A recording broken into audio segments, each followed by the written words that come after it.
அந்த அறிவுரைக்கு பின்னாடி யாரு? தெரியும் யார் இருக்கான்னு போடுங்க. தெரியுமா? கெஸ் பண்ணீங்களா? அறிவுரை சொல்கிற அளவில் நான் இல்லை. என்னை பொறுத்த வரைக்கும்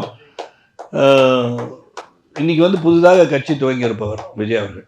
அறிவுரைன்னு சொன்னால் உங்கள் பாலிசிஸ், நீங்கள் என்ன செய்ய போகிறீங்க, இப்போ 10 லட்சம் கோடி கடனில் வந்து தமிழகம் இருக்குன்னா அதை எப்படி நான் நிவர்த்தி பண்ண போகிறோம், அதுக்கான திட்டங்கள் என்ன, உங்கள் பாலிசி என்ன, இப்போ பொருளாதார அடிப்படை அனைவரும் உயர்த்தி வீடு வாங்கும் அளவுக்கு உயர்த்தி விடுவேன்னு சொன்னால் அந்த திட்டம் என்ன, how are you going to handle that. 10 லட்சம் கோடி கடன் அடைச்சிட்டு எல்லாரையும் வந்து தன்னிறைவு செய்து பொருளாதார உயர்த்துவேன்னு சொன்னால் அதுக்கு சொல்லணும். நான் வந்து பெரிய டாக்டர், நான் வந்து இந்த நோய்க்கு நான் வந்து மருந்து வச்சுருக்கேன் சொன்னால் அந்த மருந்து என்னன்னு சொல்லணும். மருந்து என்னன்னு சொல்லாமல் வச்சுருக்கேன்னு சொல்லக்கூடாது. அந்த மாதிரி என்னை பொறுத்த வரைக்கும் he should be more policy driven than only attacking people.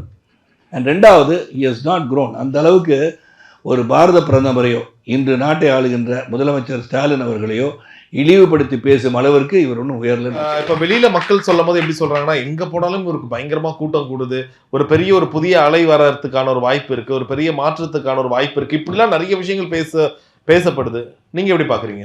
இல்லை, கூட்டங்கள் தான் ஏற்கனவே சொல்லிட்டேன் நான். கூட்டங்கள் வரதான் செய்யும். அதாவது மக்களோடு மக்களாக சென்றவர்களுக்கே கூட்டம் வருகிறது சொல்லும்போது மக்களை வந்து புதிதாக சந்திப்பவர்கள் கூட்டம் வராட்டி தான் வருத்தப்படணும். இப்போ நாளைக்கு வந்து அதே ஏற்கனவே சொல்லிட்டேன், ரஜினிகாந்த் சார் போனாலும் கூட்டம் வரும். அவங்களாச்சும் பல ஃபங்க்ஷன் போயிருக்காங்க. அஜித் சார் போனால் கூட கூட்டம் வரும். நடிகர்கள் போனால் கூட்டம் தான் வர செய்யும். கூட்டங்கள்லாம் சேர்ந்து உங்கள் பாலிசியை பிடிச்சி உங்களுக்கு வாக்களிப்பார்களா என்பதை தேர்தல் களம் தான் முடிவெடுக்கணும். கூட்டத்தை வச்சு முடிவெடுக்க முடியாது. அது எவ்வளோ பேருக்கு வாக்குரிமை இருக்குன்னு நம்மளுக்கு தெரியலையே. நீங்க எப்படி பாக்குறீங்க அவருடைய இந்த ஒரு முடிவை? ஏன்னா நிறைய நடிகர்கள் இதை சொல்லுவாங்க, ஆனா யாருமே இந்த முடிவு தான் ஏற்கனவே சொல்லிட்டேன். அந்த முடிவு வந்து ஒரு கடைசி படம், இதோட படம் நடிக்க மாட்டேன், நான் முழு நேரம் அரசியல். அது வந்து அந்த ரசிகர்களுக்கு ஏமாற்றம். அப்படியா? ஆமாங்க, ரசிகர் வந்து நல்லா நடிச்சிட்டு இருக்காரு, பீக்ல தான் இருந்தார். இப்போ நான் சூரியவம்சம் நடிச்சு அரசியல் பண்ண மாதிரி தானே. ஆமா, அப்போ பீக்ல இருக்கும், ஐயோ தலைவர் நடிச்சுட்டே இருக்கலாமே, எதுக்காக அரசியலுக்குள்ள போறாரு அப்படின்னு நினைக்கிறவங்க இருப்பாங்கல்ல. ஸோ அந்த விதத்தில் வந்து பீப்புள் ஆஃப் சீன் இந்த ஸ்க்ரீன் என்டர்டெயின்மெண்ட் ஆஸ்பெக்டில் வந்து க்ரோன் சோ பிக் அப்படின் போது இன்னும் படத்தில் நடிக்க மாட்டாருன்னா அவர் ஏமாற்றத்தில் தான் இருப்பாங்க. உங்களுக்கு அந்த ஒரு முடிவை எப்படி பார்க்குறீங்க? தைரியமான முடிவான பார்க்குறீங்களா, இல்லைனா என்ன டக்குன்னு எடுத்துட்டாங்களே ஒரு முடிவு யோசிக்காமல்? அதெல்லாம் நான் சொல்ல முடியாது. நானே எடுத்த முடிவை பற்றி நான் சிந்தனை பண்ணுறதில்லை. ஒவ்வொருத்தர் முடிவு எடுக்கிற காரணங்கள் இருக்கும். அவர் எதுக்காக எடுத்தால் நான் எப்படி கணிக்க முடியும்? நான் வந்து அரசியல் களத்துக்கு வர வேண்டும், பொதுநல சேவை செய்து, இப்போ கனல் கண்ணன் சொன்னார், கிருஷ்ணவேணி சொன்னாங்கன்னா எனக்கு ஐ பீன் ஆல்வேஸ் தேர். நான் உதவி பண்ணுற மனப்பான்மை இருந்துகிட்டே இருக்கு. அதனால் இவங்க இருக்கா இல்லையா நான் சொல்லத்தை விரும்பலை இப்போ. ஆனால் மக்களோட மக்களாக சேர்ந்துருக்கான்னு கேட்டால் நீங்கள் வந்து கோபிச்செட்டிப்பாளையம் போய் பார்த்தீங்கன்னா இந்த பள்ளிக்கூடத்துக்கு வந்து சுவரே இல்லாமல் வந்து ரோடுக்கு வந்தாங்கன்னா பஸ் ஸ்டாண்டு வருவாங்க. அப்பயே நான் 2.5 lakhs கொடுத்து கட்டி கொடுத்தேன். அங்கே இருக்கிற கோபிச்செட்டிப்பாளையம் ஹாஸ்பிட்டலுக்கு 10 லட்ச ரூபாய்க்கு கொடுத்துருக்கேன். So I have done a lot. I been with the people.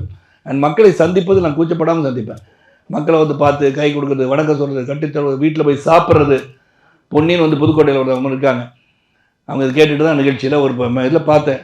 தூரம் அண்ணா சாப்பிட வரீங்களான்னு ஒரு கேள்வி தான் கேட்டாங்க. அதை நான் வந்து வரேன்னு சொன்ன பிறகு அந்த பிரச்சாரம் முடிஞ்ச உடனே எங்கன்னு தேடினேன். என்னங்க சாப்பிட கூப்பிட்டு நின்றுட்டுருக்கீங்க, ஓண்டாங்க தலை தெரிவிக்க. அங்கே போய் அப்போ தான் சுட சோறு செஞ்சு எங்கள் வீட்டில் சாப்பாடு போட்டாங்க. அவங்கள திரும்பி வீட்டில் கூப்பிட்டு நான் சாப்பாடு போட்டேன். இந்த மாதிரி உறவு இருக்கான்னு எனக்கு தெரியல. ஸோ என்னை பொறுத்தவரை மக்களோடு மக்களாக இணைந்து செயல்பட்டு அவங்களோட நீ இருக்கும் போது நீங்கள் உண்மையான தலைவனாக முடியும் என்பது என்னுடைய கருத்து.